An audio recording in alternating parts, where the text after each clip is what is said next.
Dan Bernstein Unfiltered. Unfiltered on 312 Sports. DBU on 312. And I'm getting the sense that some of what's going on with the Chicago Bulls and the Michael Reinsdorf press conferences is coming off a little bit as ready, fire, aim. And I need to be careful with this criticism in some ways because they did something, and I don't want to scare anybody off from doing something. And if somebody say, well, you wanted us to fire everybody, and we did, and now you got a problem with that. No, I don't. I'm just trying to figure out what the actual stance is right now of Michael Reinsdorf, of ownership, and the people orbiting him, including John Paxson, and I presumably, purportedly, based on their masthead, that Doug Collins remains an advisor as well. We don't know who his primary sounding boards are for some of these things on the basketball side, which is part of a larger Bulls problem and is reminiscent of an old Bears problem of people who don't really know the game all that well and are relying on some of these in and around the game voices remaining in their planetary system to deliver some of this wisdom. But in the responses that The Athletic received from Michael Reinsdorf about some of what he did, I'm not sure that they were quite prepared for his words a couple days ago to mean what they ended up meaning, and whether the intent of his words has matched the impact of his words. Let me be clear. He promoted Billy Donovan. Michael Reinsdorf promoted Billy Donovan. Because immediately when we knew this was going down, oh my God, Acme is out. What does this mean? What's happening? Who's going to do what? And we asked all these questions. And I said, is Billy Donovan going to pull a Brad Stevens and decide that that's it? I'm going to be the executive for this team. I'm going to take on other responsibilities, and I'm going to hire a new coach. That he wasn't interested in that. But even though he's not interested in it, he's kind of getting those responsibilities now. When he said, if someone's not interested in Billy Donovan being our coach, they're not the right candidate for us. Bam, done. Billy Donovan is now the most powerful person on the basketball side of the Bulls, full stop. That's what happened. He promoted Billy Donovan. He didn't change his job for the moment, but he made it as if anybody who comes here already has to acquiesce to where Billy stands in the organization. And here's the other critical point. When you are the owner and you tie yourself to somebody, that person becomes bulletproof. That nobody coming in, regardless of your job titles, when the owner decides, hey, anybody coming in here got to want Billy Donovan, you did it. You can't unring that bell. And it sounds to me, in an email or a series of emails with The Athletic, and the byline on this piece is Joel Lorenzi and John Greenberg, where he said, in an email responding to follow-up questions, Reinsdorf wrote, Donovan's status won't be taking, quote, precedence in the process. Well, what do you mean now? What does that mean? Because Reinsdorf says the point I was making is that he's a good coach, is what he wrote. I don't think there's a candidate out there who would not want to interview with us because I'd like Billy to remain as our coach. Are you coming off of this now? That's what it sounds like. It sounds like he's coming off of this because, yeah, of course. Sure. How can you say that without knowing what that's the problem? Are you backing off of this statement? This is a major change, if so, a huge change. I don't think there's a candidate out there who would not want to interview with us because I'd like Billy to remain as our coach. You don't know that. There's no reason to limit yourself then. and this is what I brought up. And if you listened to OWC yesterday, we started to get into some of this stuff. And I know if you're hardcore Bulls, you're probably listening to OWC. And if you're not, you're probably not. If right now, Sam Presti, we did a little thought exercise, and I'll bring it here to this space. If the general manager of the Oklahoma City Thunder, Sam Presti, said right now, and he's sitting at home with his wife, and like, I hate living in Oklahoma City. And I've got nothing left to prove here. They gave me free rein. I could do whatever I wanted. These owners have been awesome, and I just we want to move. We want a new challenge. We want to move. Boy, if we could be the people that had a parade in Chicago, my goodness, what that would mean to bring back the glory of the Bulls. And they say, yeah, but I don't want Billy Donovan as my head coach. You would not hire Sam Presti? If he called Michael Reinsdorf today, say, hey man, I want that job. I'm gonna leave. I'm gonna go like a Craig Counsell type of move, like a Joe Madden type of move. We're talking GM or Andrew Friedman kind of thing, where he's just like the Dodgers opening came and Andrew Friedman left the Rays and took the Dodger job because he could. These things theoretically can happen. It's not crazy. If an established, awesome general manager said, I would do that. You got to do that.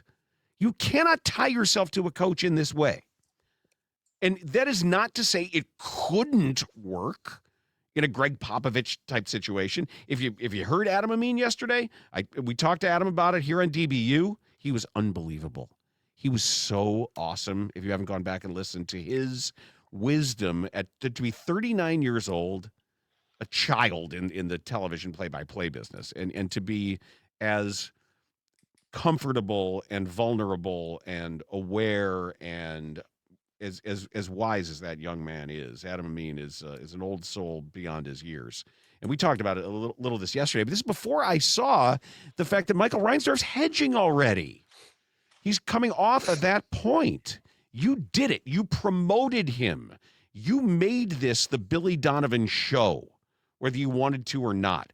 But if you are softening in that stance, that's a story. I'm going to read what Reinsdorf said again. The point I was making is that he's a good coach. I don't think there's a candidate out there who would not want to interview with us because I'd like Billy to remain as our coach. You got to know that before you say it, man. You can't come out there and tell the basketball world that this is the guy here and then say, well, I can't imagine anybody out here would. There's a lot of people who might not want to. Billy Donovan's a good coach.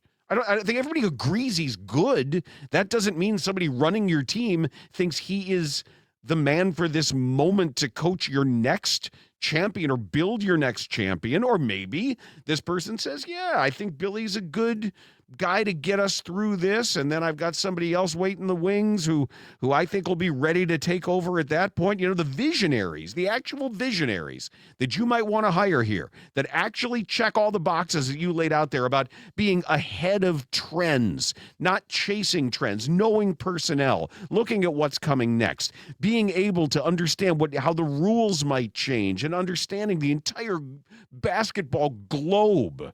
To presume that person is necessarily tied to Billy Donovan is a presumption that leads me to think that you're in a bubble,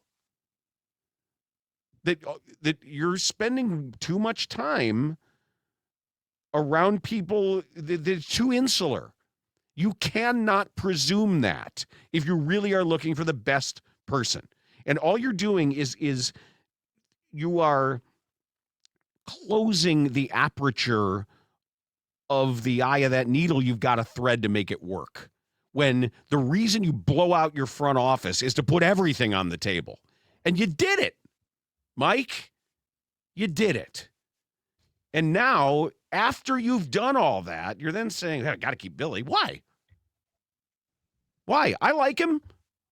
I wouldn't mind to have him as my coach, but it has to be part of a bigger plan. It can't just be that all of a sudden he has earned this status to be trusted as the primary basketball executive in building your next champion. And that's what you've done, whether you wanted to or not. And this now, in reading this email response, you can't do business that way. You can't have a press conference and then in an email to somebody who just happened to ask. I love the fact you return an email. That's awesome. But you can't say, well, I can't imagine that this is Bears stuff. The point I was making, he's a good coach. I don't think there's a candidate out there who wouldn't want to interview with us because I'd like Billy to remain as our coach. You don't know that. Don't say what you don't know. Or say the opposite. Say, even if there is a candidate out there,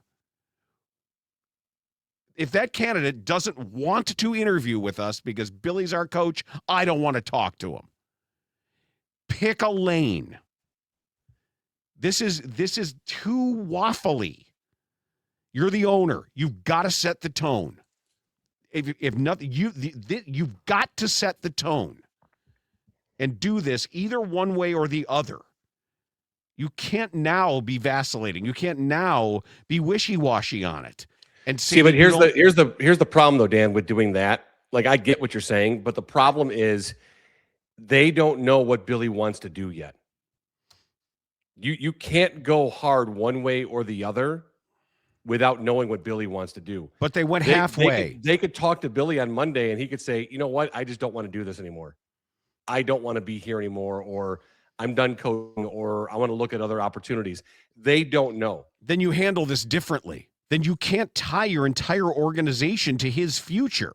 And the other thing too, if I'm Billy Donovan's agent, I am at the moment, like, there is a proposal that is being put together right now for this meeting, this end of season meeting. This is not a one-way thing. This is not just Billy Donovan coming in, sitting at your desk and hearing what you have to say. Because as soon as that call concluded, as soon as Michael Reinsdorf finished that, turning over his team to Billy Donovan, you got to make me want to stay. Oh, now this is my show? That anybody who's going to come in and run personnel has got to work with me? Okay. Well, here's what that's going to cost you.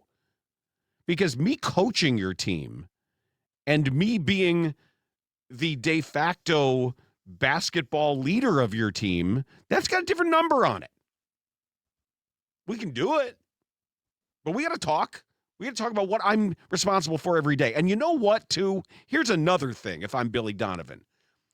I want back pay for being your front man if you're going to keep me around here. Because you've been paying me to be your spokesman. You've been paying me to answer for your front office for 6 years. And I was never compensated for it. I was never paid to be the mouthpiece because the nominal top of the organization only spoke once a year or twice or half a time or did, you run out the clock interviews and all the stuff that he would do. Because I'm not making enough money around here to do all these jobs and to be the person that gets you through a press conference and you're holding up my name, waving around my name as the trustworthy basketball Hall of Famer rock of the organization. He didn't want anything either. So they got a lot of work to do is the point. The Bulls have a lot of hard work to do. And it's not just going around and interviewing people when you've already thrown in all of these different caveats and these different obstacles to your own hire because of how you've doubled down on your coach doing more than coaching. Well, it's too bad because Reinsdorf, he did walk back his original comments. And he about Billy means Donovan. well. And I know he means that's well. Fine. That's great that he means well, but Yeah. he fumbled this. He fumbled the entire process because he did walk it back. He went up to the edge of the cliff and only went halfway. He fires AK and Eversley. Great. Listen, Billy Donovan is a Hall of Fame basketball coach and more for his resume in college. I get that. He's a very good NBA coach. tell me though that you can't, if you do it right, you can win an NBA championship in Chicago without Billy Donovan as your head coach. He Correct. fumbled this from the beginning. He should have parted ways with everyone. Well, Everyone should have gone. There's I'm sorry. more. He's been here 6 years, and I know that the being around 500 and the playing games and tournaments and all that stuff is not solely or all on Billy Donovan. I get that. But he was part of it the last 6 years. Everyone should have gone. Michael Reinsdorf fumbled this from the start. It looked so promising because he got rid of the front office that needed to go a year or two ago. He should have gone all the way and wiped out the entire organization and started over. There's more here. There's more, because Reinsdorf was asked how Donovan's decision might affect the team's approach to the summer. He said, I don't think it's going to take Billy a long time to come to a conclusion on what he wants to do. Look, I think Donovan's staying. Okay. I do. Now, I'm saying I would have a lot of contract demands if I am staying, because I got you right now. I got you now. And if you're going to, you did this before you consulted with me? You made me the top of your organization. Like, come on, man. You just promoted me. See, I get what you're saying, Dan. I do. I understand it. But I don't think Michael Reinsdorf sees it that way, though. Well, he's got to know what he did, because the way the league sees it is not the way he sees it. So because he doesn't see it the same way that you're verbalizing it. He doesn't. Well, he better. He better. Now, according to this, when Donovan was hired in 2020, he said he wanted input on player acquisitions, though after the Jaden Ivey debacle, Donovan said he wasn't consulted on that move. And Reinsdorf said it won't change with the next hire. He said, I probably will push Billy to be more involved. Donovan hasn't expressed interest in moving into a front office role, but if he did, the Bulls would entertain the idea. Check this out. If he came to me and said, hey, I may want to do a Brad Stevens situation, I would sit down and listen to Billy. I don't think that's where his head's at. I don't think Billy cares about titles. He means job titles. Mm-hmm. Billy cares about being a head coach, and he cares about the players, and he cares about the organization. Reinsdorf said the search firm will help organize the candidate pool, but he isn't sure how the process will go yet. He's not sure who else will be in the room with him for interviews. John Paxson will help him as a consultant. Pat Connolly and J.J. Polk, assistant GMs, will help guide the search. Those are guys that Karnisovas hired. Mm-hmm. So the underlings to Arturas Karnisovas are going to help guide the search for the next person who's probably going to be their boss? Come on, man. Come on, man. We got to figure out what's going on here. Yeah, he really fumbled this whole process, Dan. We've got to figure out what's going on here. You fire the front office. And I don't know what the proper or best procedure for Michael Reinsdorf to find the next guy in charge of basketball, what that should look like. But I don't know if he knows how to do it. But you bring in a new guy to run basketball. And Billy's under contract, I assume. So you keep Billy around if you don't want to fire him. But you give it to that next guy in charge. It's his call. Yeah, hey, as the owner, I would love to have Billy stay here. But that's not my decision. And it isn't just this, too. It's also the fact that we keep hearing Josh Giddey, Modest Buzelis, and now when he mentions Noah Esenge, like having a second top 10 pick because he didn't play at all last year, maybe the next guy thinks he sucks and can't play at all. Right. Maybe the next guy never would have drafted him and wants to get rid of him. And maybe he wants to get rid of all three of those guys. Yes. And for Reinsdorf, he should have the ability to do it. And I think that there's some that a decent, honest new executive is going to look at what assets they have and not throw all the babies out with all the bathwater and say, yeah, Josh Giddey can play on a real team. Modest Buzelis might be developing into a core piece. But they've got to be able to make those decisions themselves. Correct. You can't use the words clean slate. You can't call this a clean slate. And he used those words. You can't say it's a clean slate when you say, oh, well, you got to keep Noah Esenge? Who gives a shit about Noah Esenge? Listen, Dan, maybe he ends up great, but you can't give me that. This reminds me of when George McCaskey at a press conference was talking about Darnell Mooney. Like, stop. You're too far in the weeds already. You're too far in the weeds. You back off, rethink. You need a reset on this already is what you need. You could say, listen, I'm going to hire a guy. He's going to be in charge, but he needs to keep Billy Donovan. He needs to keep Mattis. He needs to keep Giddy, and he needs to keep Noah Sengay. Listen. He could say that. And they will find guys that will take that job. Of course. They will.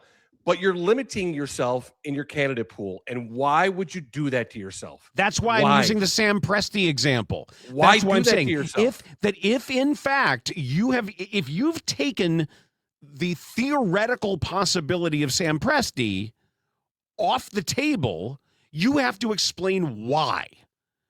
And maybe there's an explanation for it. But that's why if Michael were sitting here, I would like to know if you got a call out of the blue and Sam Presti says, I want to leave Oklahoma City. I want the Bulls job, but I got to be able to move on from Giddy and Buzelis and Noah freaking Sengay, and I got to be able to fire Billy Donovan or come to an agreement, that whatever you want to say, that ends Billy Donovan's tenure here. You have to say yes to that. Right, and a guy like Sam Presti might not even fire all the or get rid of all those guys. He could keep them, but he needs to have the ability to make that decision. Correct. Like why limit? Listen, they're going to be able to hire somebody. They could limit it all they want. They're going to be able to find someone. They'll get a guy to take this job. But why limit the possibilities of who you can hire? Why do that to yourself? Or go harder and say Billy Donovan is our coach, but he's our top decision maker. Because that can work. That's what's happening with the Bears right now. Ben Johnson's the most powerful person on the football side of the Bears. That's a fact. He doesn't have the title, but Ben Johnson has become, his voice matters more than that of Ryan Poles in a lot of ways. And that's just happened naturally because of what he's done, what he's doing, how he's carrying himself, the success that he's had, his burning competitive level. That's a fact. I don't think Ryan Poles could fire Ben Johnson today. No. I don't think so. No. Right? But no, he wouldn't. But it's. Now wouldn't is different. No. I'm saying he couldn't. But that's not even in the realm of possibility right now. So it's. But these are the things you talk about when you are making the changes as an organization that the Bulls are making. And bottom line, and I'll end it here for the moment, I need clarity. You can't have a press conference that you had and say the things you said and then back off of it in a way that admits, well, I can't imagine anybody not wanting Billy Donovan. Really? I can. And I'm not saying that I don't like Billy Donovan. I know, I get it. No, it's fine. You do. But what I'm saying is, of course, I can imagine an executive having someone else they want as a coach. Maybe there's a guy coaching in Germany right now. Maybe there's somebody coaching in Africa right now who he thinks is a better prospect, who's ready to step in right now and be the next guy. And the thing is too, this isn't that hard to fix. Basketball. It's not that hard to fix. Not the team, not basketball, not their direction. I mean, this current situation, what he's done, because he's fumbled this. He can correct this really easy. Hey, it's a really highly emotional time right now. And to part ways with Acme was very emotional. It was a hard process, a hard decision to come to. And I'm still trying to get through this myself. So I want to find the next best person to run this organization, and I'm going to give them full autonomy over what they want to do with this organization. I hope that Billy Donovan wants to stay here, and I hope that the next guy that comes in charge wants Billy Donovan to be the head coach. But he can be able to make that decision. Like, it's not really hard for Michael Reinsdorf to fix this. Well, we'll see. He could. I'm not sure he will. But he's not going to. I can tell you that right now. Look, markets hate ambiguity and uncertainty, and that's what I feel right now. Is we're in, and he's put himself in an unintentionally ambiguous situation other than his de facto promotion of Billy Donovan, who may not necessarily want to stick around or may want to stick around on his terms. Billy's got agency here. And if I were Billy and I were told that I was this important, well, then you pay me to be that important, or I don't have to be here, because I should be fairly compensated for what I currently mean to the Chicago Bulls. And if I mean that much, show me. Right. So show me the money. Question that I cannot answer. I like to play know-it-all all the time. It's been very successful for me in large part. Well, but you know. Yeah, you have your hiccups. But I cannot really have a strong opinion. I'm not qualified. And I guess my question is, if you are in any way on the continuum of someone who considers yourself a faithful practicing Catholic, at what point does Pope novelty stuff stop being cute and start bothering you? Because I saw the White Sox are now giving away Pope-themed hats, a limited number of hats shaped like the Pope's mitre with the White Sox logo on it are going to be given away August 11th against the Cincinnati Reds. They will be available to fans in certain sections the White Sox refer to as the pews.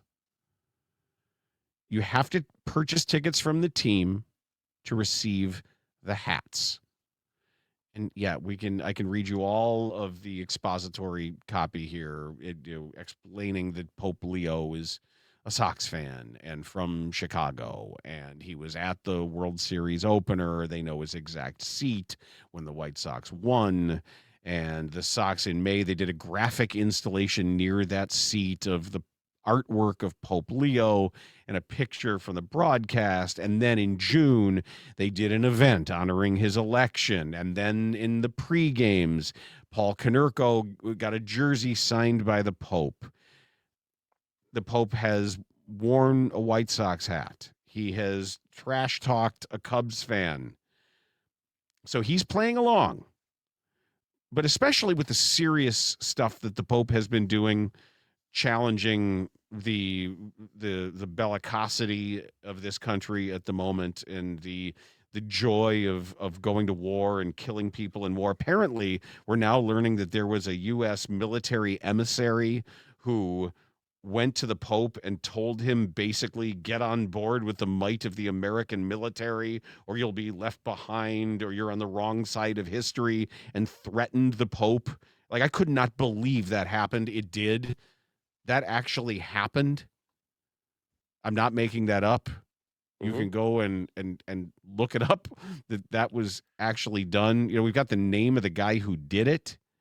And the Pope's involved in some much more serious things right now. The guy's name was Elbridge Colby, apparently, who works for the U.S. He is the Undersecretary of Defense or Undersecretary of War, who told the Vatican's ambassador to the U.S. he threatened him. So if I'm the Pope right now, I don't have a lot of time for some of this cute stuff or to be making money off my hat. And I just wonder, when does somebody just say, "Hey, man, I'm a Sox fan, but now you're taking advantage of us, and now you are clearly this is just opportunistic money grubbing among faithful White Sox fan Catholics." Yeah, so I think it's a fair question to ask, Dan, and it's certainly not one that you and I are qualified to answer. I can't answer it. I'm not a Catholic, but so I wonder if you're a Catholic, practicing Catholic, and you're a White Sox fan, does it bother you? Are you okay with it? Are we looking into it too much? Here's the deal.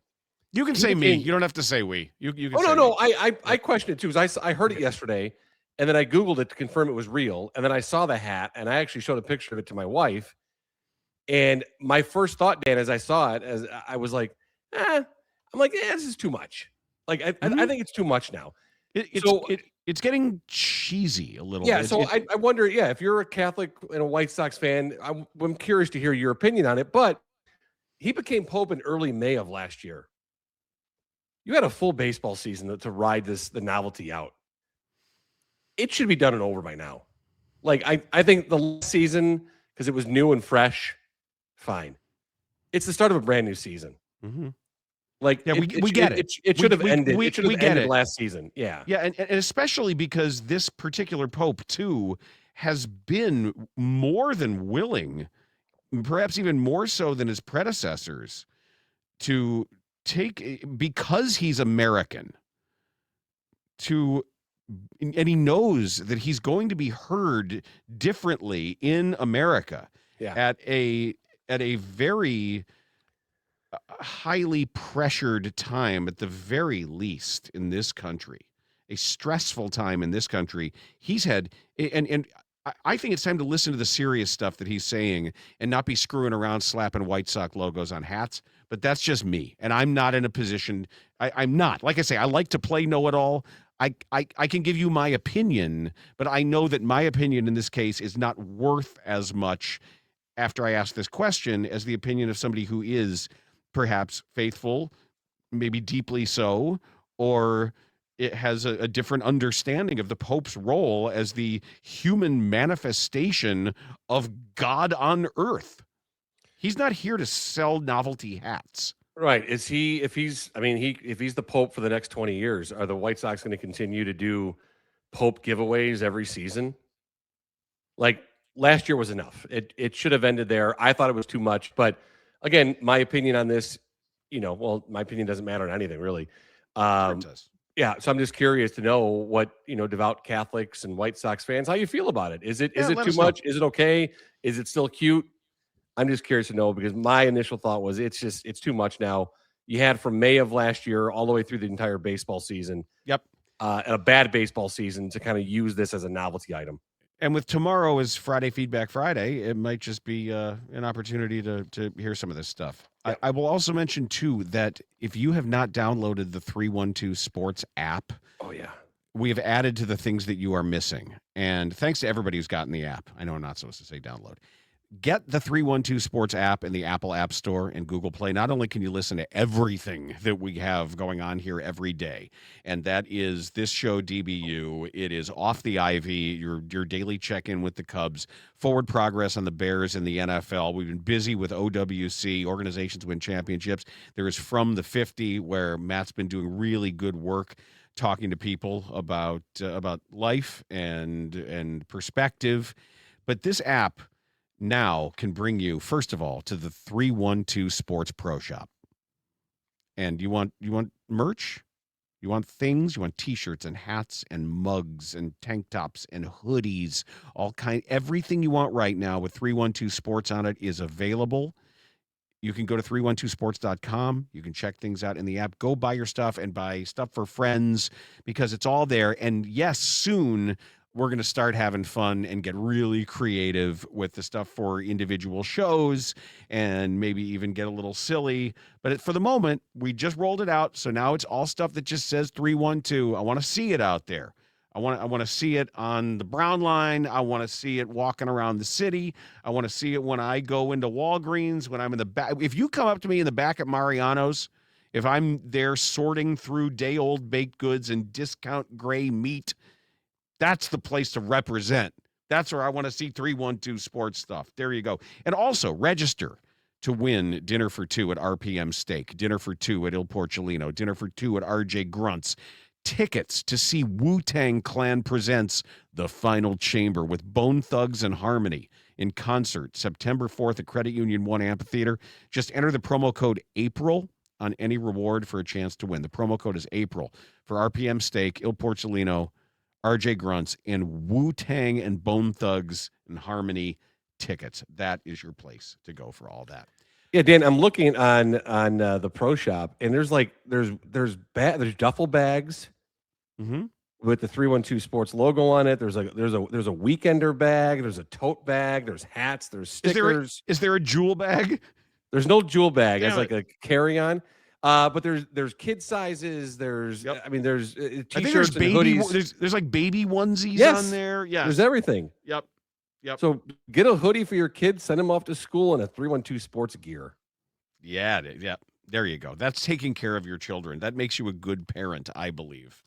I laughed out loud when I saw this, and this is inevitable here, but Ken Rosenthal is saying that some umpires talking to him on condition of anonymity, because both the league and the umpires union wants them to refrain from public comment. These umpires are quietly stewing about ABS. Shocker. Fans are judging them, they think, by a near impossible standard. They fear the game under ABS ultimately will suffer. The umpires expect pitchers and catchers will grow angry that more balls are getting called in the smaller ABS zone. The human zone was three-dimensional. The robot version is 2D, hanging like a pane of glass across the middle of the plate. Many in the sport expect the redefined strike zone to increase the walk rate, which has been up in baseball so far. Yeah, and maybe it will. Mm-hmm. But this idea of them being judged by a near impossible standard, yes, it is. It is, and you know why? No human being can call these pitches correctly. I'm going to say this until I'm blue in the face. It's not about you, the lifelong umpire. It's about the human body. It's about the human brain and human perception. Pitching and the strike zone has broken a human being's ability to do it well enough. Even if I grant you that these old fat guys and the young skinny guys, whoever it is, are still, even if I say, if I will stipulate to the fact that you are the best in the world at what you do, you are at the top of your profession, there is nobody better, it's still not good enough. That's the problem. When I say you're not good enough, you, the very best ball and strike umpire, you're still not good enough. And you can't be good enough, no matter how hard you work, no matter how thick your glasses are. Catcher framing exists because that proves you're not good enough. The idea that framing runs can be calculated, stolen strikes can be calculated, or could have been, or could be, is proof that you're not good enough. It's okay. You're still a valuable person. And I don't know what kind of hug you need to tell you that. You can privately stew and grumble to Ken Rosenthal all you want, but understand what we're doing here. And what we're doing is trying to get calls right, and human umpires aren't good enough at it. Right, and that's been proven so far where you see a call that is a tenth of an inch out of the strike zone. Yeah. Like that an umpire called a strike, and then you challenge it, and you see that it's a ball, and that's okay. Because that's really hard to do at those speeds with that kind of movement and spin for a tenth of an inch. What do I have to say? What do I have to tell you to make you feel okay that this is happening like this? And maybe I can't. Maybe there isn't anything that's gonna assuage your feelings of being of this, John Henry against the machine. But here's the beauty of it, Dan. The team gets 2 challenges. And if you get both those wrong, then you're done. Yeah, it's not like framing matters again. It's not like every pitch is challenged. But it should be. It's not. But this is. I know. But it's like umpires still have the opportunity. But see where this is going. Like understand where this is going, and it's not going in the direction of back to more humanity. So you think they're eventually will eliminate human umpires? No, I think that we will eliminate human ball strike callers. You've got to have human umpires.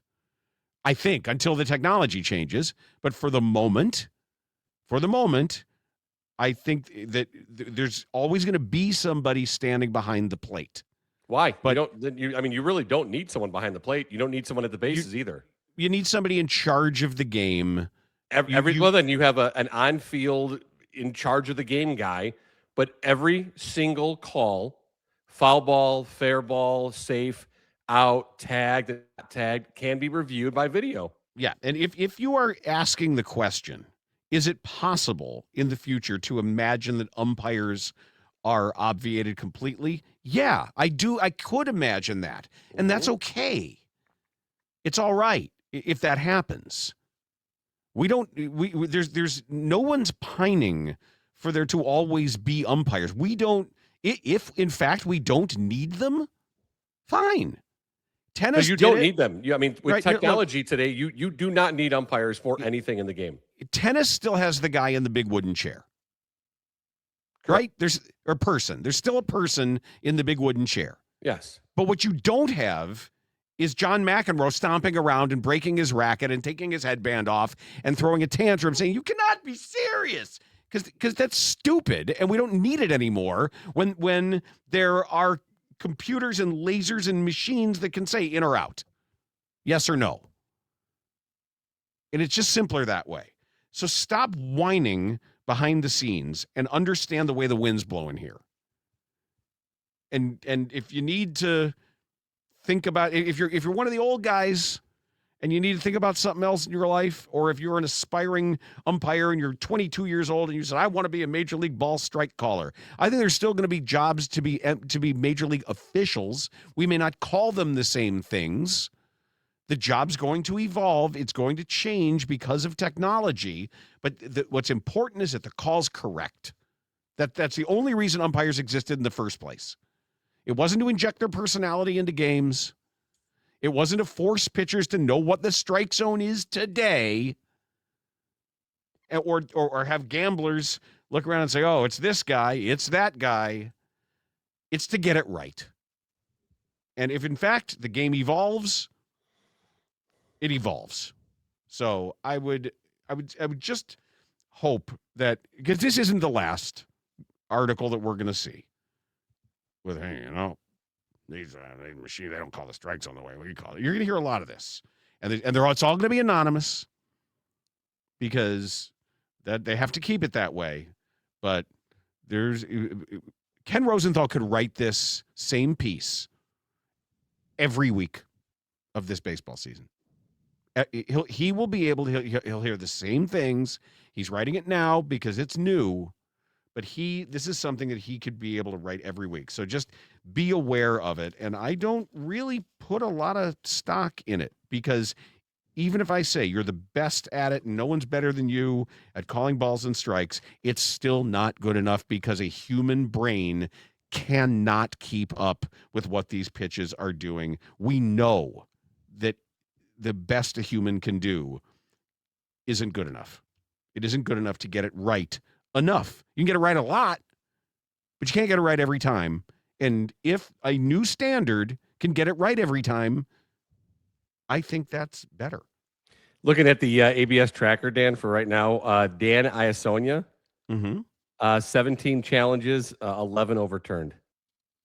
Dan Bellino, 15 challenges, 10 overturned. Adrian Johnson, 17 challenges, 12 overturned. Chris Siegel, 17 challenges, 14 overturned.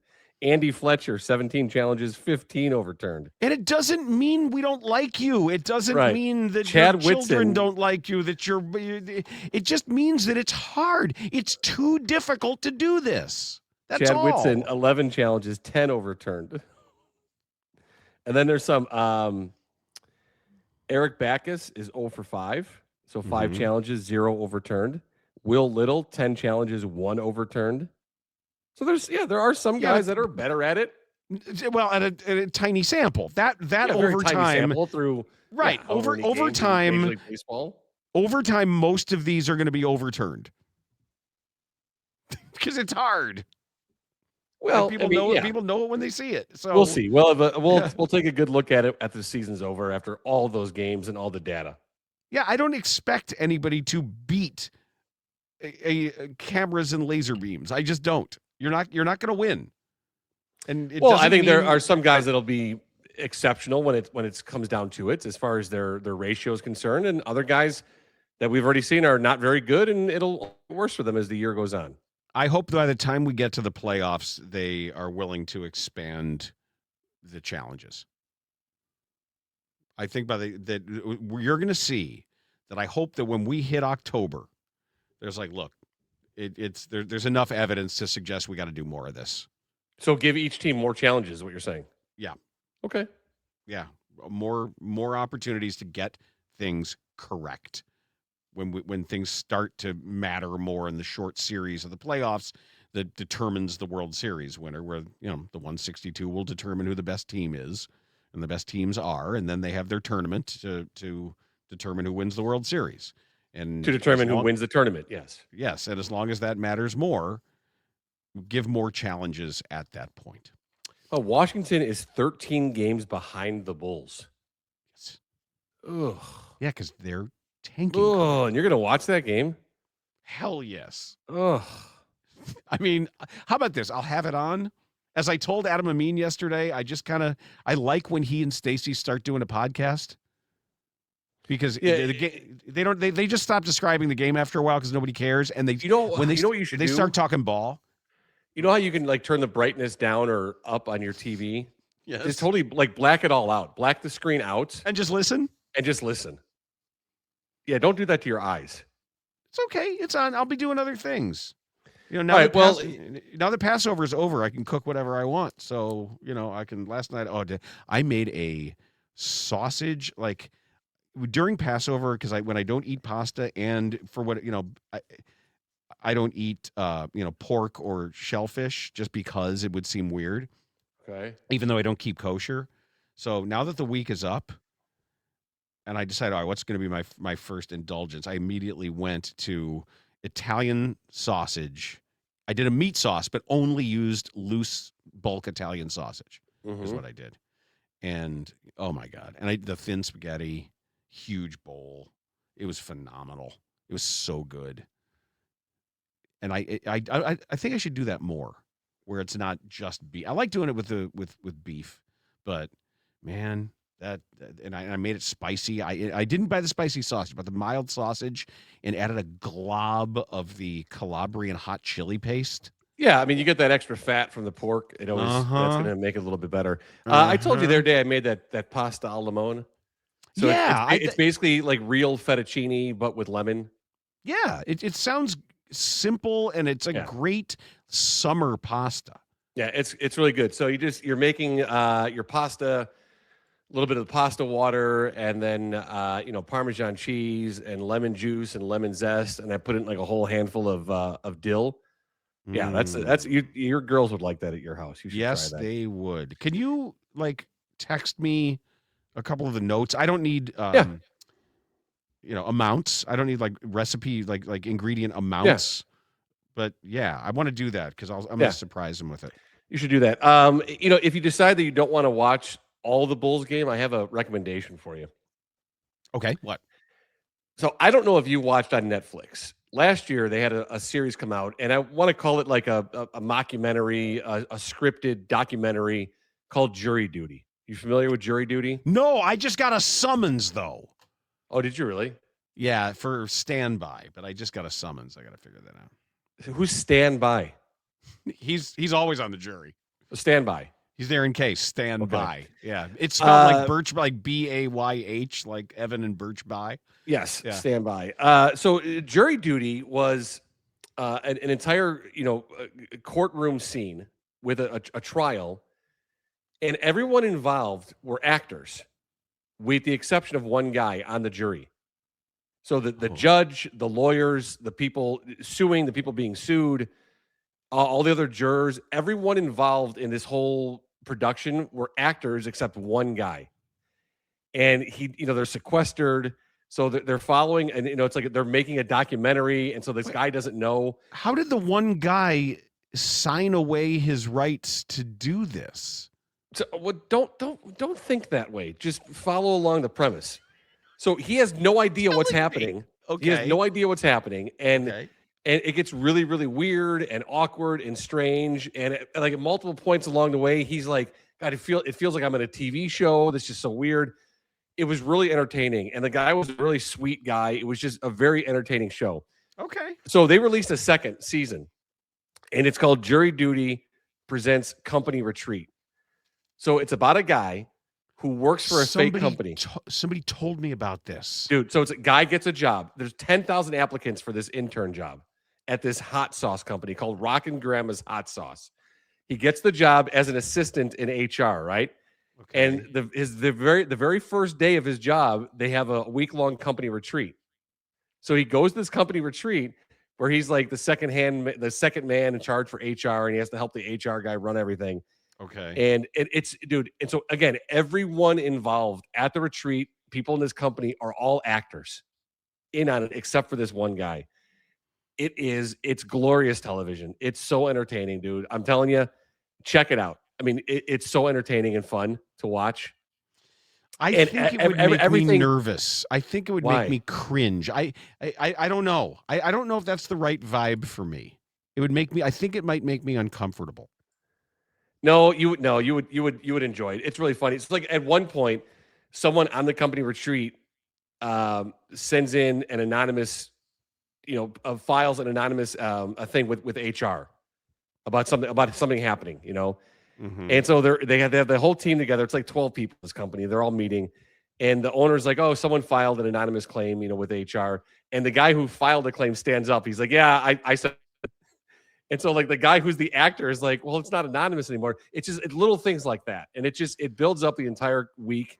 Too much anxiety. He ends up actually saving the company. It's so entertaining. Too much anxiety. No, it's not. It's not. It's so entertaining. It sounds anxious. I'm just telling you, it sounds like it would make me anxious. I don't know. And I'd feel bad. I don't know if it would. Okay. No, it's really good. Okay. You should check it out. All right. The recommendation is noted. Company retreat. Something else that I know you won't watch. I'll add it to the list. I have an update to a story that's important to us. Okay. And this is a Kit Kat security update. Oh, okay. Did we find the Kit Kats? No. Okay. No. That is the actual kicker of this story. But the latest, this is now sort of reprinted in the New York Post. After a brazen chocolate caper saw hundreds of thousands of Kit Kat bars vanish in Europe, the candy giant is beefing up security, and not just a little. Think less sweet treat delivery and more Secret Service stakeout. It says Kit Kat's Canadian arm rolled out what could only be described as presidential level protection, deploying security escorts, in-store guards, and convoys of SUVs to make sure its iconic wafer bars make it safely from truck to checkout line. The company said, while some may find this disruptive to their day, we think it's necessary security measures to ensure our wafer bars make it to retail safely. The heightened security comes on the heels of a real-life Willy Wonka whodunit. Last month, thieves swiped an entire truck carrying more than 400,000 Kit Kat bars. That's roughly 12 tons of chocolate, as it left a production site in Italy en route to Poland. The vehicle and the candy have yet to be recovered. So maybe I've seen Mad Max Thunder Road too many times. But when you talk about one giant truck and the SUVs, you got to picture the war rig in Mad Max Fury Road. And the other cars surrounding it with the war boys. Witness me! And Furiosa driving the war rig. And it's instead of being full of gasoline, it's Kit Kat bars. And they've got to get there. They've got to get wherever they're going, whether it's the Bullet Farm or back to the Citadel or Gas City. Wherever they're going in the post-apocalyptic wasteland, that's what we have here. The giant truck of Kit Kats is the war rig. So I hope you're surrounded by your Half-Life war boys and all of their catapults and cannons and the people, the pole cats on the sway poles or whatever they call them. Go get them, Kit Kat, whatever you need. And may your delivery be on time. And may you not be bedeviled by Immortan Joe and the People Eater and the Bullet Farmer and their respective armies. So, and the Kit Kats you gave me, Maddie, by the way, I'm saving them. They're still sitting here. So, We're good here for now. Okay. All We right. don't need more? No, we don't. And All right. that is today's DBU. Dan Bernstein Unfiltered. Unfiltered on 312 Sports.